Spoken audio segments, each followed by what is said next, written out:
গুৱাহাটী চহৰৰ শীতল নিশা, আকাশত পূৰ্ণিমাৰ জোন, কিন্তু হাজাৰজনৰ হৃদয়ত অন্ধকাৰ। জুবিন, যিয়ে গানৰ জৰিয়তে লক্ষ লক্ষ মানুহৰ হৃদয় জয় কৰিছিল, আজি তেওঁৰ নামটো ন্যায়ৰ দাবীত উচ্চাৰিত হৈছে। সকলোৰে মুখত একে শব্দ, জুবিনৰ বাবে ন্যায়। বৃদ্ধ মাতৃয়ে ওচৰত ৰখা ফটোখন চুই ক'লে, মোৰ ল'ৰা মানুহক প্ৰেম কৰিছিল, সংগীতক ধৰ্ম মানিছিল, তেওঁ ভুল কৰা নাই।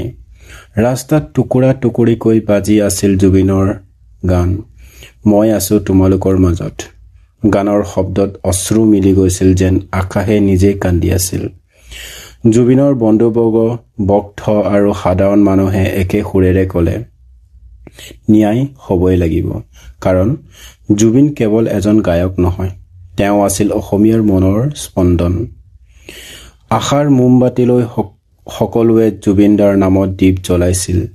সেই দীপৰ পোহৰতে সকলোৰে মুখ উজ্জ্বল হৈছিল, যেন আশা পুনৰ জন্ম হৈছে। ন্যায়ৰ যাত্ৰা যদিও দীঘল, কিন্তু জুবিনৰ নাম, জুবিনৰ গান অমৰ হৈ থাকিব প্ৰতিটো অসমীয়াৰ হৃদয়ত।